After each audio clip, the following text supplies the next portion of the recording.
Well, hello, this is Mr. Jones again, and it is day 2 and chapter 2 of The Cricket in Times Square, the book we're reading for our read aloud, and it is by the author George Selden, and it is copyright 1960. Yesterday we read chapter 1, you heard chapter 1, and it was about a little mouse named Tucker, and here he is right here. He lives in a drain pipe in the subway station at Times Square in New York City.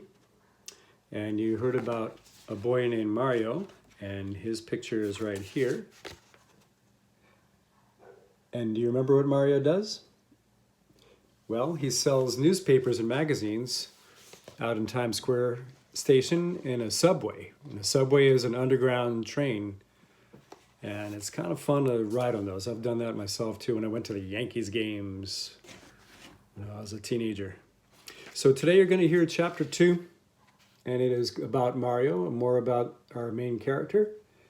And he is probably, I'd say he's probably about a 4th or 5th grade age.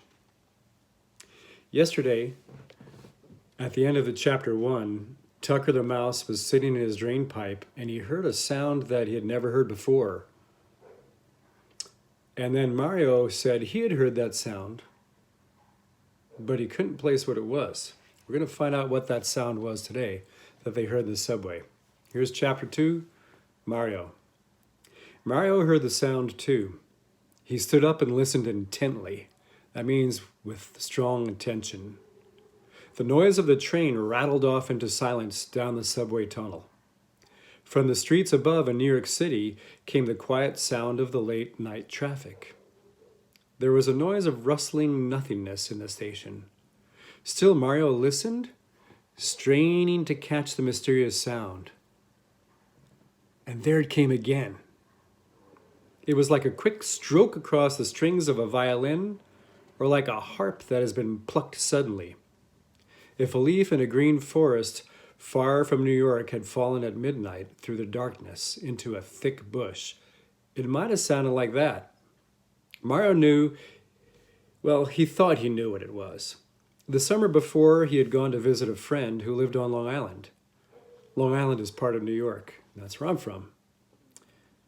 One afternoon, as the low sun reached long yellow fingers through the tall grass, I love that sentence right there. So the sun doesn't have any fingers, right? But you can imagine the rays of the sun with the fingers going through tall grass. Have you ever seen the rays of the sun after the rain or in the morning when it's coming through clouds? That's what the author is trying to get across there. He's trying to help you visualize or see the picture of the rays of the sun coming through the tall grass. One afternoon, as the low sun reached long yellow fingers through the tall grass, he had stopped beside a meadow to listen to just such a noise Mario had when he was on Long Island. Long Island is more like farms and things like that than New York City is. But there had been many of those sounds then. It was a whole chorus of the same sound. He remembers when he was younger. Now there was only one sound. Faintly, it came again through the subway station. It echoed through the tunnel. Mario slipped out of the newspaper stand and he stood waiting. The next time he heard the sound, he went toward it. It seemed to come from one corner next to the stairs that led up to 42nd Street. Softly, Mario went toward that spot. For several minutes, there was only the whispering silence. Whatever it was that was making the sound had heard him and was quiet. Silently, Mario waited, listening. Then he heard it again, rising from a pile of papers from trash that had blown against the concrete wall. There was also soot there. Soot is spelled S-O-O-T. It is like a black ashes and trash that have been there a long time. It's also found in ashes from a chimney in a fireplace. Soot. And you can get it on your fingers. It's that black, greasy stuff from old wood that's been burned. Suddenly, he reached to the floor, and Mario began to feel with his hands through the dust and the soot. And wedged in a crack under all the refuse means trash, he found what he had been looking for. It was a little insect, about an inch long, covered with dirt. It had 6 legs and 2 antennae on his head. Can you guess what it is yet? If you remember the title of this story, that might help you. The insect also had a pair of wings folded on its back. Mario picked it up and, holding his discovery as carefully as his fingers could, he lifted the insect and rested the insect in the palm of his hand. And you can see Mario pointing to the insect right there in this picture. Practice lifting up an insect how you would do it very, very delicately and carefully. You just go like this and lift it up so that you don't crush it. And you look at it and examine it. And that's what Mario is doing in this picture. He's examining the insect and just barely touching it to see what it is. And then, all of a sudden, Mario yelled out, "A cricket!" he exclaimed. Keeping his cupped hand, when you cup your hand, it's not flat, it's cupped like that. See, that's a cupped hand. That way it could hold water in it or something else in there, so it doesn't fall out. Mario cupped his hand very steady, and he walked back to the newsstand holding the cricket in the palm of his hand, but not putting his fingers around it so he wouldn't crush it. The cricket did move. It wasn't dead, and it didn't make that musical noise anymore that it had been doing before. It just lay perfectly still, as if he were sleeping or maybe frightened to death. Mario pulled out a Kleenex tissue and laid the cricket on it. Then he took another and started to dust him off. Ever so softly, Mario tapped the hard black shell and the antennae and the wings and the legs. Gradually, all the dirt that had collected on the insect had fallen away. His true color was still black, but now it had a bright, glossy sheen. The word sheen kind of sounds like shine. Well, that's what it means. When Mario had cleaned off the cricket as much as he could, he hunted around the floor of the station for a matchbox. That's a box that holds matches. And in a minute, he found one and knocked out one end of it.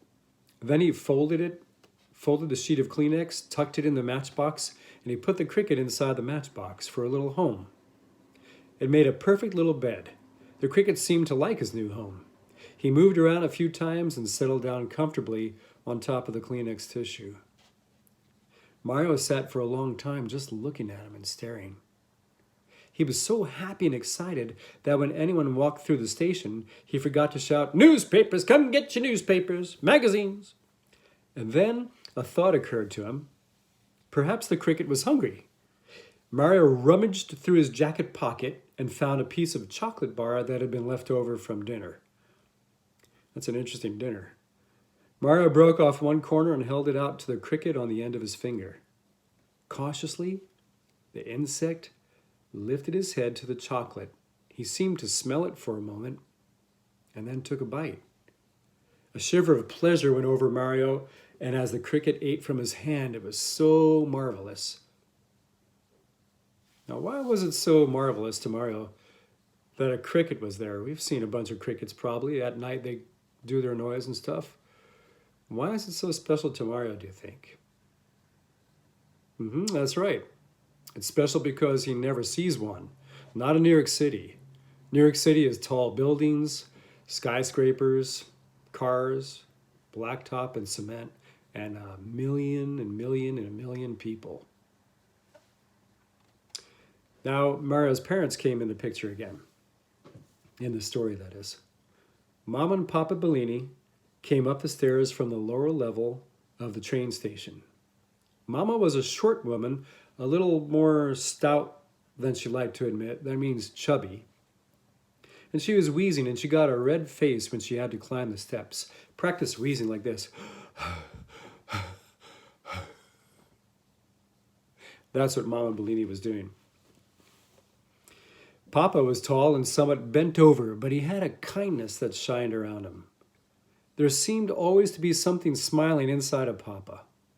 Mario was so busy feeding his cricket that he didn't see them when they came up to the newsstand and approached closer. "So," said Mama, craning over the counter, looking over. "What now?" And remember, Mom and Papa Bellini are Italian, so they have a little bit of a New York accent and a little bit of Italian mixed in. Oh, I found a cricket, Mario exclaimed. He picked the insect up very gently between his thumb and his forefinger and held them out for his parents to see. Mama studied the little black creature carefully. Practiced the way Mama studied it. How would she do it? That's right. Something like this.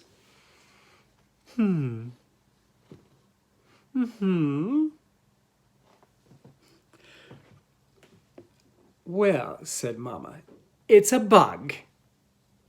She pronounced finally. Throw it away. Mario's happiness fell in ruins. No, Mama, he said anxiously. It's a special kind of bug. Crickets are good luck. Yeah, they're good luck. Good luck, eh? Mama said. Her voice had a way of sounding very dry when she didn't believe something. Crickets are good luck, so I suppose ants are better luck, And cockroaches are the best luck of all? Yes? Throw it away. Please, Mama, I want to keep him for a pet.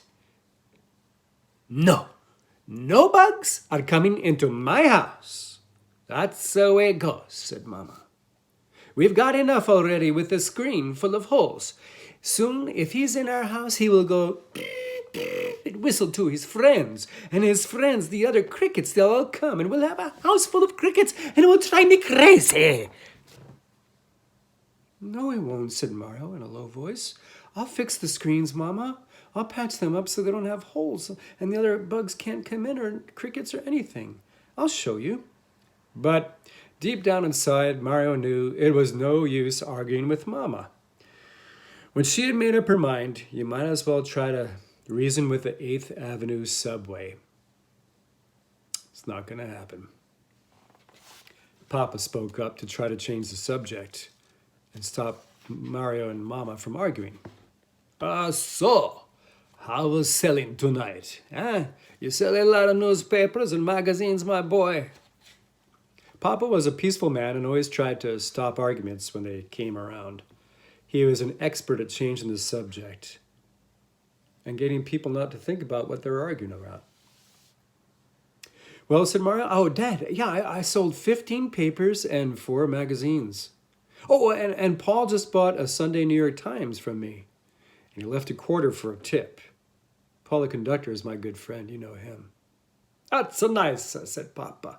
Oh, but no one took a Musical America magazine? Or anything else nice? That's a matter for them, eh? Papa was very proud that his newsstand carried all of what he called quality magazines. Quality magazines means they're very, very high class and done well. No, answered Mario, no one bought any Musical America magazine. So, said Mama, you spend less time playing with crickets, then you'll sell more papers. Oh, I'm sorry, Mama. Oh, now, Papa soothed. Mario can't help it if nobody buys. It's not the boy's fault. Don't blame him, eh? You can tell the temperature with crickets too, said Mario. Did you know that? You can count the number of chirps they do in a minute. Practice chirping like a cricket. Yeah, that's pretty good. You can count the number of chirps a cricket does in 1 minute and how much time in a minute and how many seconds? Right, it's 60 seconds. Count the number of chirps in a minute, divide that number by 4, and then add 40. And that's what the temperature is. They're very intelligent, Mama and Papa. Who needs a cricket thermometer anyway? Said Mama. It's coming close to summer in New York. And in New York, it's hot. That's all we need to know. It's hot. That's it. We don't need cricket. Tell me temperature. And how do you know so much about crickets, huh? Are you one of them yourself? Of course, Mario wasn't a cricket. Oh, no, my friend Jimmy Lebowski, he told me about that last summer when we were in the field in Long Island, said Mario. Then give the cricket to your expert, Jimmy Lebowski, and don't keep it, said Mama. Bugs, they carry germs. Did you know that part about them? And he doesn't come in the house. Not at all. You get my drift. Mario looked down at his new friend in the palm of his hand. Just for once, he had been really happy. Finally, the cricket seemed to know that something was wrong with Mario, though. The cricket jumped up onto the shelf and crept inside the matchbox. And didn't poke his head out. Not with Mama Bellini standing there. Papa suggested, well, Mama, Mario could keep the cricket inside the newsstand, you know, in that little matchbox and the little tissue for a pillow he has set up, no? And here's a picture of Mama Bellini and Papa Bellini looking at Mario's cricket. I wonder if they're going to let him keep the cricket. What do you think? Do you predict they're going to let Mario keep the cricket? You think Mama Bellini will say yes? Papa kind of already has. He said Mario could keep it in the newsstand in the little matchbox. Let's see what Mama says. Next page. Papa said, Mama, he could keep it here in the newsstand in the matchbox. Mario jumped up at that idea. Yes, Mama, and then he wouldn't have to come home. I could feed him here and leave him here, and you'd never have to see him, right? He said to Mama. And when you took the newsstand, I'd bring him with me. Mama paused. Practice that. Cricket, she said scornfully. What do we want with a cricket, I ask you? His Papa said, Hey, Mama, what do we want to the newsstand, eh? We got it, let's keep it. What do you say? Give the boy a chance. There was something very determined but nice about Papa. Determined to mean he was trying to get his way and help Mario get his way as well. Well, Mama, Papa, said Mario, you know, you remember you said I could have a dog, but I never got him. And I never got a cat. I never got a fish. I never got a bird like a parakeet or anything. I want this cricket for my pet. He doesn't eat much, and he's not bad to clean up after, if you know what I mean. He's yours then, said Papa. He's yours, Mario. And when Papa spoke in a certain tone, that was all there was to it. Even Mama did not dare disagree with Papa. She took a deep breath. Practice that. Very good. Oh, well, she sighed. And Mario knew it would be all right. Mama saying, oh, well, was her way of saying, okay. At the first sign of the cricket friends, or if we come down with some strange disease, Mario, he goes, okay? You get me? Yes, Mama, anything you say, sighed Mario. Come on, Mario, Papa said. Help me close up the newsstand for the night. And we go home, huh? We have a little bit of a snack, maybe ice cream, gelato, and then we have nice, pleasant dreams from God. Come on. Mario held the matchbox up to his eye. He was sure the cricket looked much happier now that he could stay. He thought somehow the cricket knew he could stay, but he couldn't tell how the cricket knew that. Good night, Mario said. I'll be back in the morning. Bye, my friend. Talking to a cricket yet? Ay, Mamma Mia, said Mama. I've got a cricket man for a son. Ah! Papa took one side of the cover to the newsstand. Mario took the other side, and together they fitted it back on. Papa locked it. As they were going downstairs to the trains, Mario looked over his shoulder. He could almost feel the cricket snugged away in the matchbox, in the bed, in the darkness. Well, that's the end of chapter 2 of Cricket in Times Square. I hope you like it. And I want you to think about, maybe kind of predict, what kind of adventures do you think Mario is going to have with a cricket? A cricket can't do much, so we think. But wait till you find out what adventures lie ahead for Mario and the Cricket and Mama and Papa Bellini in The Cricket in Times Square by George Selden. Stay tuned for Chapter 3, and we will see you again. God bless.